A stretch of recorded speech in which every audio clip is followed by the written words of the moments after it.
Жекпе-жек әлемінде қатарынан 2 спорт түрінен үздік атанған тек 3-4 қана адам бар. Исраэль Адесания қатарынан 3 спорт түрінен ең үздік жауынгер атанды.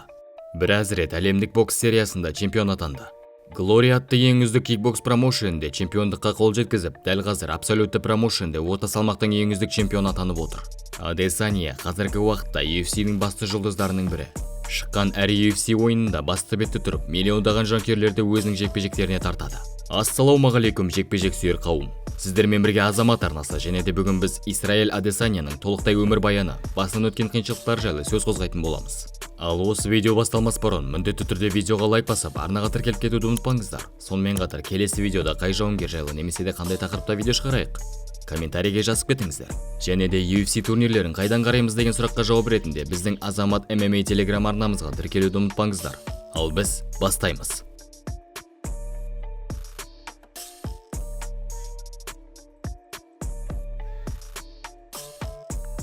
Исраэль Адесания 1989 жылы 22 шілде күні Нигерия елінің Лагос қаласында дүниеге келген. Болашақ чемпион қарапайым отбасынан шыққан. Әкесі бухгалтер, ал анасы дәрігер болған. Исраэль отбасындағы ең үлкен баласы.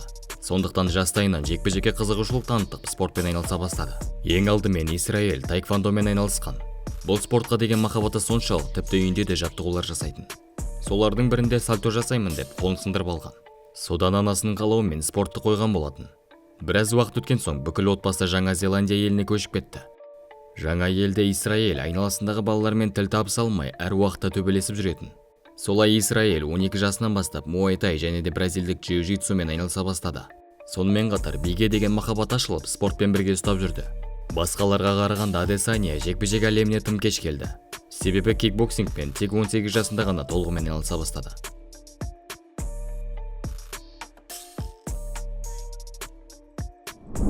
Бір жыл ішінде Исраэль Адесания кикбоксингтен 30 жекпе-жек өткізіп, барлығында жеңіске жеткен еді. Солай Адесания кәсіпқой лигаға көшіп, Оакланд қаласына көшіп кеткен. Сол жерде дәл қазір жекпе-жек бойынша нөмірі 1 зал Сити кикбоксингке қосылады. Біраз уақыт бойы Адесания кикбокспен аралас жекпе-жекті қатар ұстап жүреді. Солай Адесания Жаңа Зеландия және де Шығыс Азия елдерінің қатарынан 2 салмақтағы чемпион атанады. Солай 2013 жылдың қыркүйегінде Исраэль Адесания Қытайға көшіп, біраз мықты кикбоксерларды сындырып жүрді. Сөйтіп Адесания қатарынан 2 салмақта кикбокстан доминантты чемпион атанып, ауыр салмаққа ауысқан болатын. Солардың бірінде Исраэль Адесания Алекс Перейрамен кездескен еді. Бұл жекпе-жекте Пуатан Перейра төрешілердің шешімімен жеңіске жетті. Ал екінші кездесуде ешкім күтпеген жағдай орын алды. Алғашқы раундта 2 жауынгер көп соққы лақтырмай толықтай анализге көшкен еді. Екінші раундта Адесания темпті көтеріп, Перейраны біраз рет нокдаунға түсірді. Ал үшінші раундта Перейра Адесанияны таза нокаутқа түсірді. Бұл Исраэль Адесанияның бүкіл мансабындағы жалғыз нокаут болатын. Кейін Исраэль Адесания кикбокстан мансабын аяқтап, толығымен аралас жекпе-жекке, яғни MMA-ге ауысқан болатын. Солай алғашқы жекпе-жегінде Исраэль Адесания Джеймс Гриффитспен кездесті. Алғашқы раундтың 2 минутында барлығы біткен еді.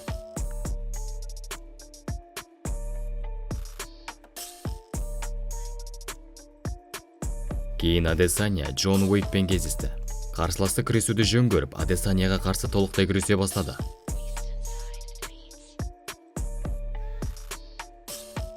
Алайда Адесания қарсыласын өзі қадап, маунттан соққылар тастап, кезекті жеңісіне қол жеткізді.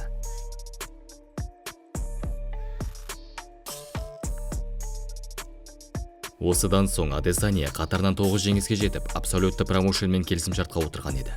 Жас проспекттің дебютті жекпе-жегі Роб Уилкинсонға қарсы болды. Уилкинсонның алғашқы раундтағы күрескеніне қарамастан, Адесания 2 раундтың ортасында толықтай қосылып, техникалық нокаутпен жеңіске жетті.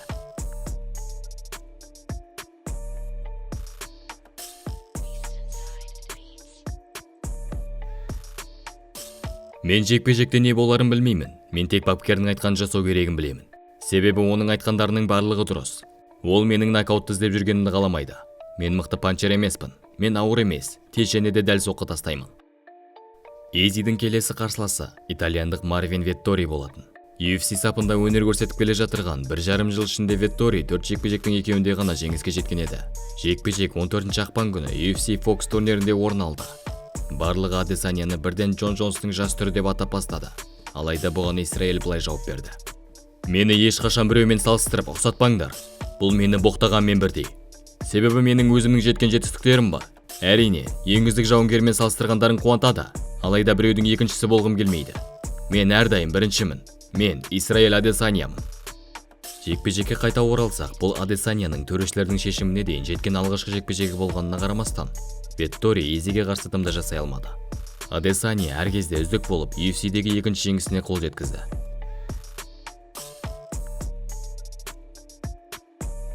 Үш ай өткен соң Исраэль Адесания Бред Тавареске қарсы шықты. Бред қатарынан 4 жеңіске жетіп, орта салмақтың рейтингінде 10-шы орында орналасқан. Жекпе-жектің алғашқы раунды тең жүргенімен, екінші және үшінші раундтарда Исраэль қарсыласымен ойнап күліп жүрді. Себебі соққылардың айырмашылығы 119-40 еді. Бұл доминантты және кезекті жеңіс.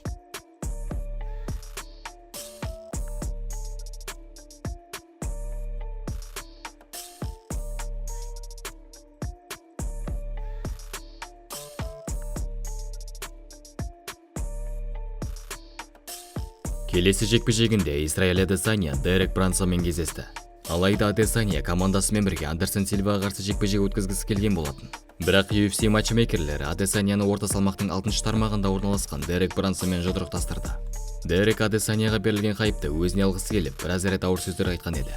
Менің ойымша, Адесания Андерсон Сильваның быт-шыт болған түрі. Олардың төбелес тәсілі ұқсағанымен, Адесания дымда күресіп білмейді. Дәл қазір Сильвадан мықтырақ болғаны оның жасында. Бірақ Адесания ешқашан Андерсон Сильва сияқты бола алмайды. Фейк.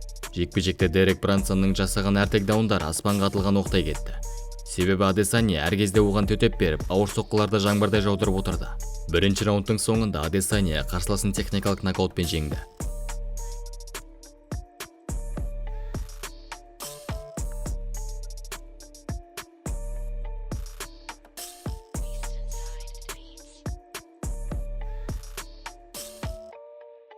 Кейін Исраэль Адесания өзінің армандаған жекпе-жегіне қол жеткізді. Себебі өзінің кумирі Андерсон Сильвамен кездесті. Бұл жекпе-жек UFC 234 турнирінің Co-Main ивентінде болған.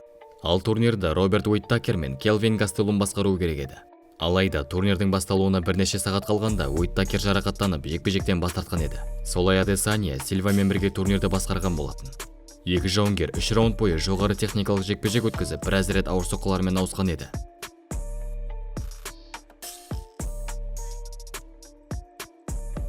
Бұл қарқынды және де әдемі жекпе-жекте Исраэль Адесания төрешілердің шешімімен жеңіске жетті. Бір аптадан соң Исраэль Адесания Келвин Гастелумге қарсы болады деген сыбыстар пайда болды. Және де бұл ақпарат расталып, екі жауынгер арасында орта салмақтың уақытша чемпиондық белбеуі ойнатылды. Жекпе-жек басталысымен екі жауынгер титулды жекпе-жектердегі нокдаундар бойынша рекорд орнатып, жылдың үздік жекпе-жегін көрсетті.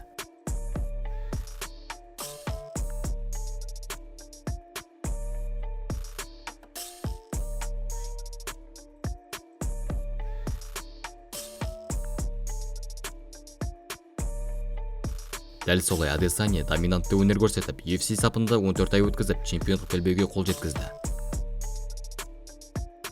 Келвин мықты жауынгер. Біз ең үздік жекпе-жектердің бірін көрсеттік. Бұл аңызға айналған төбелестердің бірі болады. Біраз уақыттан соң Исраэль Адесания Роберт Уиттакерге қарсы жекпе-жек өткізуге дайындалды. UFC 243 турнирінде орта салмақтың чемпионы Роберт Уиттакер уақытша чемпион Исраэль Адесаниямен кездескен еді. Адесания UFC-дегі 7-ші жекпе-жегінде бірден барлығын таңғалдыра бастады. Алдымен биімен, кейін төбелесімен. Алғашқы раундтың соңында Исраэль Адесания қарымта шабуылдағы дәл соққылармен қарсыласын нокдаунға түсірді.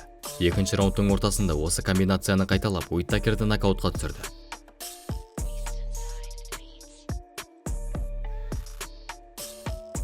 Дәл солай Исраэль Адесания Absolute Promotion'ның орта салмағындағы абсолютті чемпион атанды. Исраэль Адесанияның келесі жекпе-жегі көп сөйлейтін Пауло Костаға қарсы болатын. Алайда бицепстің жыртылуына байланысты Адесания Йоэл Ромероға қарсы жекпе-жек өткізді. Ромеро ол кезде қатарынан 2 рет Уиттакерден жеңіліп, чемпиондық белестер туралы ұмытқан еді. Бірақ Адесания Ромероны дивизиондағы ең ауыр соққыға ие жауынгер деп өзі арнайы жекпе-жекке шақырған болатын. Барлығы осы жекпе-жекте ауыр соққыға ие Ромеро мен өте техникалы ударник Адесания арасындағы шайқас болатын шығар деп ойлаған болатын. Алайда бұл жекпе-жектен барлығының көңілі қалды. Себебі Адесания өзіне тән қарымта шабуылда өнер көрсетуге тырысты. Ал Ромеро соққылар тастап шабуылға шығудан бас тартып, қарымта шабуылды, яғни контратаканы көздеген еді. Дегенімен Исраэль Адесания төрешілердің шешімімен жеңіске жетті.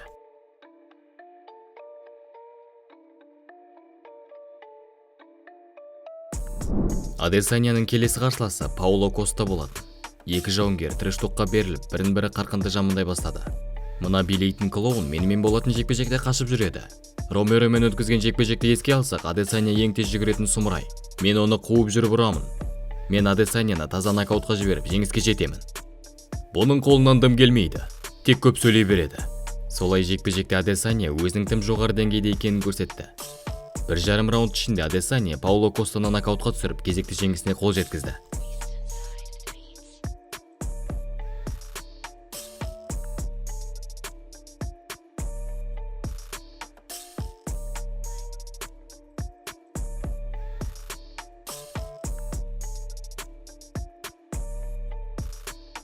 Осыдан соң Исраэль Адесания жартылай ауыр салмаққа көшіп, қатарынан 2 салмақ чемпиондығын көздеп, Ян Блаховичке қарсы жекпе-жек өткізді. Бұл жекпе-жек UFC 259 турнирін басқарған болатын. Барлығының көзінше жеңіліп тұрған Блахович өзін жақсы көрсетіп, бүкіл 5 раунд бойы Адесанияның үстінде көрпе секілді жатып шығып, жеңісіне жетті. Дәл осылай Адесания MMA-де алғаш рет жеңіліп қалды.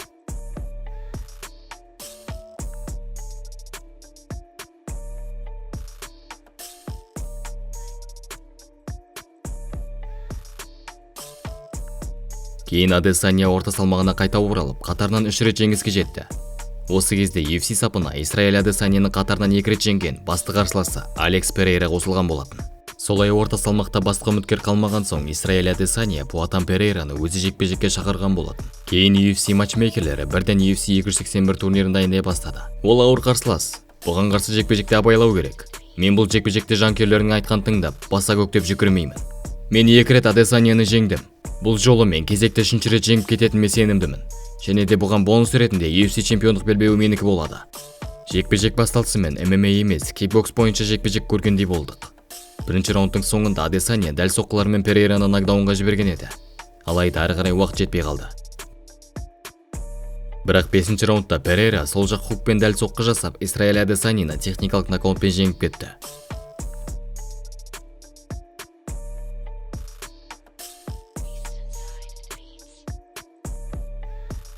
Ойын басталды. Құдайыма сөз берем, саған сөз берем. Мен сені жеңемін. Исраэль Адесания чемпиондығынан айырылған соң бірден реваншты сұраған болатын. Солай UFC матчмейкерлері 2 жауынгер арасындағы 4-ші жекпе-жекті UFC 287 турниріне қойды. Перейра қайтадан жеңіске жетеді. Мен Перейраны таңдаймын. Менің ойымша Перейра жеңеді. Исраэль Адесанияның жеңісіне ешкім сенбеген еді. Бұл жекпе-жекке Адесания максималды түрде жиналып, барлығына дайын болған. Себебі осы жолда жеңіліп қалса, мәңгі тарихта бір адамнан 4 рет жеңіліп қалған деп қалатын еді. Жекпе-жекте Перейра бірден шабуылдап, нокаут іздеп жүрді. Барлығы солай ойлаған еді, бірақ Адесания